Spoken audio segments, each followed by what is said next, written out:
Subhanahu wa taala telah menetapkan sebuah perkara yang tidak bisa diganggu gugat dari zaman dahulu hari ini sampai kapanpun juga, bahwa saja kemuliaan manusia hanya dalam ketakwaan. Siapa yang bertakwa dia mulia dalam pandangan Allah, dan siapa yang tidak bertakwa dia hina. Satu orang miskin tinggal di perkampungan, dia tak cantik, tak tampan, tak rupawan, penyakitan. Dia bicara tak ada orang yang mendengarkan perkataan dia. Dia bagi usulan tak ada orang menerima usul dia. Dia pinang anak orang tak ada yang mau mengambil dia sebagai menantu. Tapi di hatinya ada kebesaran Allah. Di hatinya ada rasa takut kepada Allah Subhanahu wa taala, ada rasa cinta kepada baginda Rasulullah sallallahu alaihi wasallam. Di hatinya ada ketakwaan. Yakinlah, satu orang miskin yang seperti ini lebih baik daripada seluruh raja-raja kafir yang ada di seluruh dunia ini. Bagaimana supaya datang sifat takwa dalam hati kita? Kita mesti yakin Allah Maha melihat, Maha mendengar, Maha mengetahui. Yakin dengan sifat-sifat Allah Subhanahu wa taala. Dialah Allah taala hadirin mulia satu-satunya Al-Khaliq, yang menciptakan 7 lapis langit dan bumi adalah Allah. Yang menciptakan seluruh jagat raya adalah Allah taala. Yang menciptakan triliunan mungkin bintang-bintang adalah Allah. Yang menciptakan rembulan, yang menciptakan dunia ini, yang menumbuhkan pepohonan berbagai macam warna, rasa, khasiat, fungsi. Wanginya pun berbeda-beda. Allah yang menciptakan, Allah yang menumbuhkan. Yang menciptakan samudera yang luas adalah Allah. Allah Al-Khaliq, pencipta. Selain Allah diciptakan. Selain Allah adalah makhluk, dan seluruh makhluk tidak bisa apa-apa. Seluruh makhluk bukan siapa-siapa. Seluruh makhluk tidak bisa beri manfaat dan mudarat sedikit pun tanpa izin Allah. Ini keyakinan orang mukmin. Yang berkuasa hanya Allah taala saja. Selain Allah dikuasai. Hanya Allah yang mampu memelihara, selain Allah dipelihara. Hanya Allah yang mampu memberikan rezeki, selain Allah diberikan rezeki. La ilaha illallah. Nabi perintah kita, ajarkan kita, jaddidu imanakum, kata Nabi, tingkatkan iman kalian, usahakan iman kalian. Seorang sahabat bertanya, kaifa nujaddidu imanana ya Rasulullah? Bagaimana cara meningkatkan iman kami ya Rasulullah? Maka Nabi menjawab, aksiru min qawli la ilaha illallah. Banyak-banyaklah kalian mengucapkan kalimah la ilaha illallah. Di mana saja, kapan saja, jumpa siapa saja, katakan kepada mereka la ilaha illallah. Allah mampu membahagiakan orang miskin tanpa memberi dia harta. Allah mampu menyusahkan orang kaya tanpa mengambil hartanya. Tambah kaya, tambah susah, tambah kaya, tambah hina. Everything in the hand of Allah. Semua berada dalam genggaman Allah. Apa saja yang Allah kehendaki terjadi, pasti akan terjadi. Apa saja yang Allah kehendaki tidak terjadi, tidak akan terjadi. Seluruh dunia membunuh kita, tidak akan mampu tanpa izin Allah. Seluruh dunia melindungi kita, menyelamatkan kita, Allah katakan binasa, binasa. Jadi hadirin dirahmati Allah Ta'ala, jangan pernah takut dengan siapapun juga. Takutlah hanya kepada Allah. Jangan pernah meminta kepada siapapun juga, memintalah hanya kepada Allah. Dan jangan pernah berharap kepada siapapun juga, berharaplah hanya kepada Allah. Semakin besar harapan kita kepada makhluk, maka semakin besarlah kekecewaan yang akan menghantam kehidupan kita. Yang akan memperbaiki keadaan dunia ini adalah Allah. Dan itu berhubungan erat dengan amal manusia.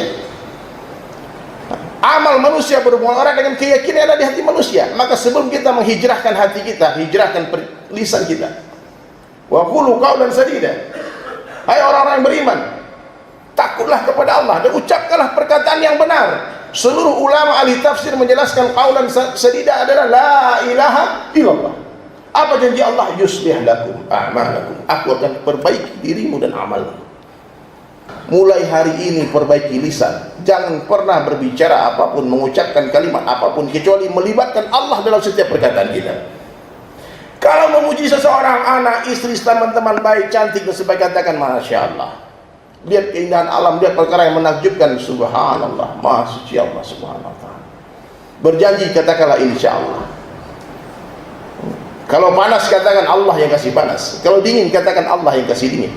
Kita tidak duduk namun didudukkan oleh Allah. Kita tidak berjalan namun diperjalankan oleh Allah. Kita tidak hidup namun dihidupkan oleh Allah. Kita tidak mati namun dimatikan oleh Allah. Kita tidak ada namun diadakan oleh Allah. Dunia ini tidak ada, dunia ini pun diadakan oleh Allah. Bahkan surga dan neraka tidak ada. Surga dan neraka pun diadakan oleh Allah.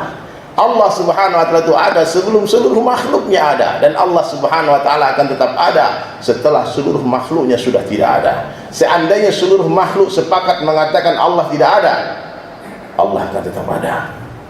Kenapa demikian? Karena Allah itu ada sebelum kata-kata ada itu ada, dan Allah Subhanahu wa taala akan tetap ada setelah kata-kata ada itu sudah tidak ada lagi. Allah sudah ada sebelum langit itu ada. Allah yang menciptakan langit, Allah yang menciptakan arsy, Allah yang menciptakan kursinya. Allah maujud, tak berhajat kepada tempat. Jadi hadirin dirahmati Allah Subhanahu wa taala, inilah iman. Yakin. Kalau iman kita baik, maka amal kita akan baik. Amal yang baik adalah amal yang telah dicontohkan oleh baginda Rasulullah sallallahu alaihi wasallam. Nabi sallallahu alaihi wasallam insan kamil, manusia sempurna. Seluruh kebaikan nabi-nabi Allah berikan kepada baginda Rasulullah sallallahu alaihi wasallam. Jangankan amalnya, jangankan sunnah-sunnahnya yang luar biasa hadirin mulia, sendalnya pun dimuliakan oleh Allah. Ketika Nabi Isra Mi'raj hendak bermuajahah dengan Allah Subhanahu wa taala, Nabi sallallahu alaihi wasallam dengan penuh adab hendak melepaskan sendalnya. Maka Allah katakan, ya Habibi, kekasihku, pakai sandalmu. Bagaimana dengan Nabi Musa alaihissalam ketika hendak menerima Taurat di Bukit Tursinah? Nabi Musa ditegur oleh Allah, hai Musa, lepaskan sandalmu, ini tempat suci. Maka para muhibbin hadir mulia, mereka mencintai sandalnya Nabi sallallahu alaihi wasallam melebihi mereka mencintai dunia beserta isinya.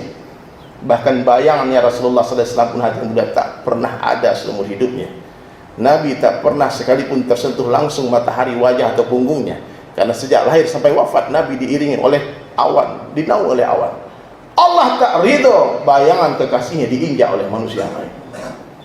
Jadi hadirin mulia, sempurna Rasulullah. Akal yang sempurna adalah akalnya Rasulullah sallallahu alaihi wasallam. Semua yang berhubungan dengan Nabi sallallahu alaihi wasallam terbaik. Darah yang terbaik adalah darahnya Rasulullah sallallahu alaihi wasallam.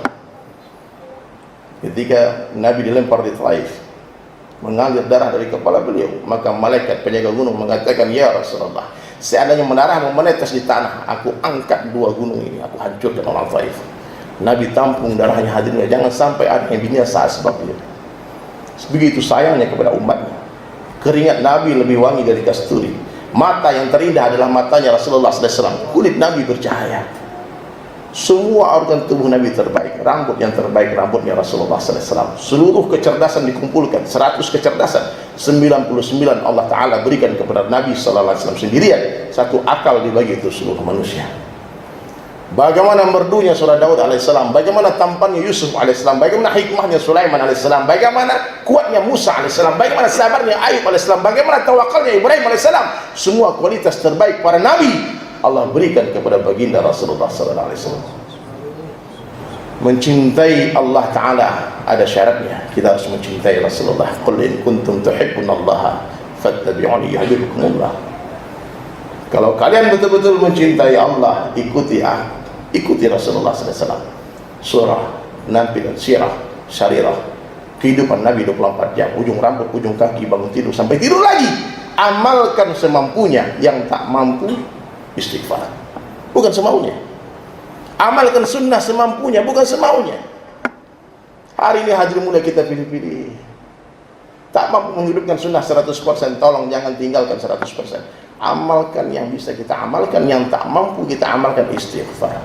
Yang pernah menghina sunnah, meremehkan sunnah Nabi sallallahu alaihi wasallam, karena sekecil-kecilnya sunnah itu lebih berharga daripada syurga. Karena syurga kesenangan nafsu kita, tapi sunnah kecintaan Allah. Jadi hadir dirahmati Allah Subhanahu wa taala, maka mulai hari ini perbaiki kehidupan kita, dari bangun tidur sampai tidur lagi, dari ujung rambut sampai ujung kaki. Inilah fasilitas yang Allah berikan kita untuk mengamalkan agama. Mengamalkan agama tak perlu apa-apa, tak perlu siapa-siapa, ada di tubuh kita hadir mulia. Apabila ada orang mengatakan seandainya tidak ada kita harta, tidak bisa mengamalkan agama, dia telah menipu umat. Agama ini bisa diamalkan oleh orang paling miskin di dunia. Orang kaya wajib mengamalkan agama, orang miskin wajib mengamalkan agama, pejabat-pejabat, presiden, gubernur, wali kota, bupati, semua orang wajib mengamalkan agama, kecuali orang gila. Selama kita bukan orang gila, akal kita bisa berfungsi dengan benar, maka kita Allah berikan fasilitas untuk bisa mengamalkan agama dengan sempurna. Hidupkan sunnah. Apa sunnah yang paling dicintai oleh Allah Subhanahu wa taala? Salat 5 waktu berjamaah di tempat azan dikumandangkan. Inilah sunnahul huda. Inilah jalan-jalan hidayah. Saya mau sholat di rumah. Banyak hari ini orang meremehkan sholat berjamaah 5 waktu. Dia pikir yang wajib itu cuma Jumatan saja. Tapi kalau sholat 5 waktu, kita bisa sholat di masjid-masjid kita, kita bisa sholat di musola-musola kita. Nabi begitu marah. Dalam satu hadis di kitab Riyadhus Shalihin, Imam Nawawi menuliskan hadis ini, sungguh aku ingin mengumpulkan pemuda-pemuda, kata Nabi, dan aku ingin perintah mereka mengumpulkan kayu bakar, lalu aku akan datangi laki-laki yang sholat fardu di rumah-rumah mereka, dan aku akan bakar rumah mereka. Nabi marah. Saya mendengar hadis ini ketika hijrah, pertama hijrah di Bali, masih gondrong, masih metal. Saya diajak teman saya di masjid. Saya mendengar hadis ini, saya ketakutan. Wih, ternyata Rasulullah marah orang sholat di rumah. Dan saya mulai bersumpah waktu itu, ya Allah, aku bersumpah dengan namamu, mulai hari ini aku tak akan tinggalkan 5 waktu berjamaah di masjid sampai aku mati. Meskipun di Bali tak terdengar azan, pakai speaker dalam, tapi kalau diniatkan perkara yang susah itu jadi mudah. Tapi kalau tidak diniatkan perkara yang mudah jadi susah. Maka mulai hari ini pasanglah niat azam yang kuat di hati. Ya Allah, aku akan sholat 5 waktu berjamaah di masjid sampai aku mati. Jangan khawatir hadirin mulia, kalau besok mati sampai besok saja. Hari ini kita panjang angan-angan, kita menganggap masih panjang masa saya hidup di dunia ini. Padahal hadirin mulia, berapa banyak kita mendengar berita orang yang pagi hari masih bersenda gurau dengan anak istrinya. Dia keluar dari rumahnya dengan berjuta-juta rencana di benaknya. Ingin ke sini, ingin ke situ, ingin begini, ingin begitu, ingin beli ini, beli itu, beli rumah, beli mobil, macam-macam keinginan dia. Dia tidak tahu ternyata namanya sudah dalam genggaman malaikat maut yang harus berangkat hari itu. Pagi hari masih senda gurau, sore hari sudah dalam kubur hadirin sekalian. Maka zikrul maut, orang yang paling cerdas dalam pandangan Allah Ta'ala, kata Nabi SAW, adalah orang yang paling banyak mengingat kematian dan mempersiapkan bekal matinya. Ingat, semua perkataan, semua tulisan, semua perbuatan kita akan dihisab. Harta yang halal akan dihisab, yang haram akan diazab. Jangan tuh kita enak-enak sih menulis, berkata, mencaci maki orang sembarangan. Allah akan hisab nanti, Allah akan perlihatkan nanti siapa orang yang dapat hidayah asbab kita, siapa orang murtad gara-gara kita. Maka Nabi hadir muda datang kepada umat, balaghar risalah, menyampaikan risalah, wa adal amanah, wa nasal ummah, menasihati umat, dan berjuang dengan perjuangan wajah fillah, hak jihad, dengan perjuangan yang sesungguhnya sampai beliau wafat. Nabi datang kepada umat dengan penuh kasih sayang, dengan hikmah. Hari ini orang fikir hikmah itu kelembutan, bukan. Saya dinasihati sama satu orang, berdakwahlah dengan lemah lembut seperti Rasulullah berdakwah. Memang benar Nabi berdakwah dengan lemah lembut hadirin mulia, tapi bukan hanya lemah lembut. Nabi yang tepatnya berdakwah dengan hikmah. Nabi tahu kapan harus lembut, Nabi tahu kapan harus tersenyum, Nabi tahu kapan harus diam, dan Nabi tahu kapan harus marah. Nabi kurang lebih 25 kali mengirimkan pasukan perang hadirin mulia. 150 jamaah dan 25 dengan pertempuran. Nabi SAW menjadi panglima perang. Jadi ketika agama dinistakan, Nabi marah. Tapi ketika beliau disakiti, Nabi tak pernah marah. Nabi diludahi orang Yahudi. Satu hari orang Yahudi tak meludahi dia, dia tanya, mana orang yang Yahudi bisa meludahi saya? Dia sakit ya Rasulullah. Dan beliaulah orang yang pertama yang menjaga orang itu sakit. Itulah akhlak Nabi, akhlakul azimah. Nabi suka membalas kejahatan dengan kebaikan. Itu sifat Nabi, membalas kejahatan dengan kebaikan. Nabi tidak marah. Ketika diri beliau disakiti, Nabi tak marah. Di Taif dilempar batu berngalir darah, Nabi tak mengadukan kesalahan orang Taif. Yang Nabi katakan, ya Allah, aku tak pandai berdakwah. Nabi justru mengadukan kelemahan diri beliau. Kalau belum mereka menerima Islam, mudah-mudahan anak keturunan mereka menerima Islam. Itulah akhlak Nabi. Tapi ketika satu orang wanita hadirin mulia, seorang sahabiah, dipermalukan oleh orang Yahudi, oleh Yahudi Bani Kainunah, dia hendak membeli emas di satu toko orang Yahudi. Yahudi tadi mempermalukan dan menarik hijab dia sehingga tersingkap betis dan terbuka wajah wanita tadi. Nabi marah. Nabi kirimkan ribuan pasukan untuk tumpas Bani Kainunah.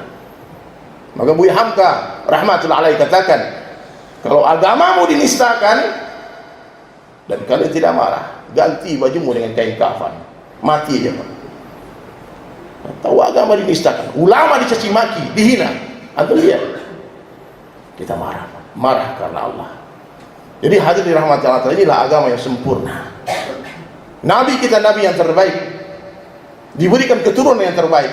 Muliakan keturunan Rasulullah SAW, jangan difitnah. Ya, orang-orang ilmu, alim, hilang ilmunya, lupa ingatan dia, hilang kemuliaan dia. Tapi keturunan Nabi SAW ada darah mulia yang mengalir di tubuh mereka, harus kita muliakan, jangan pernah disakiti. Muliakan mereka.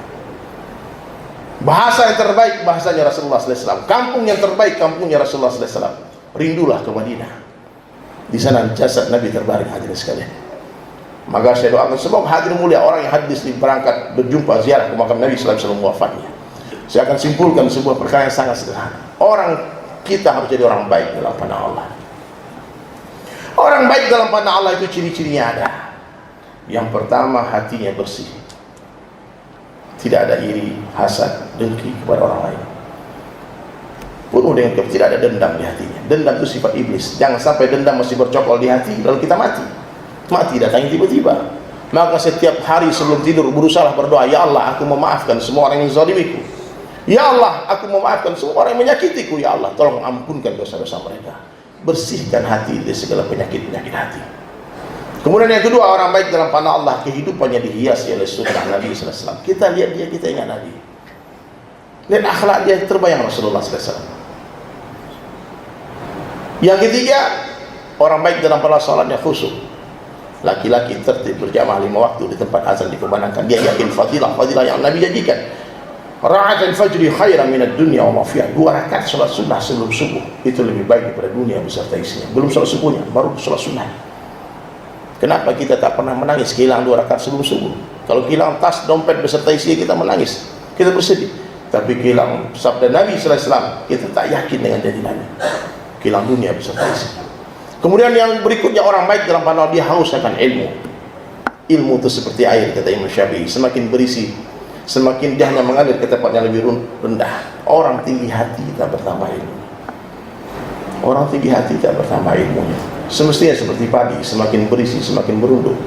Bukan sebagai sombong. Orang yang sombong asbab ilmunya, Allah akan kumpulkan mereka dengan iblis laknatullah alaihi di jahannam.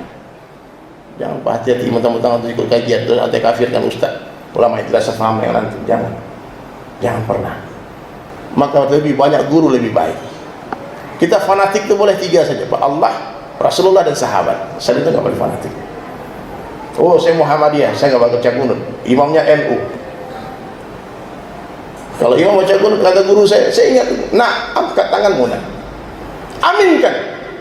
Meskipun kau jadi imam kau tak baca kunut, tapi kalau ada imam baca kunut, kau angkat tanganmu. Ini akhlak. Tidak ada Islam tanpa akhlak, tidak ada ilmu tanpa akhlak, tidak ada amal tanpa akhlak, tidak ada iman tanpa akhlak. Akhlak itu di atas segala-galanya. Hari ini krisis akhlak, orang kehilangan akhlak. Tidak bisa lagi memuliakan orang tua, memuliakan ulama. Tak mampu lagi melihat perbedaan-perbedaan. Hadirin mulia, kita mesti bersatu dalam ukhuwah, bersatu dalam kalimah la ilaha illallah.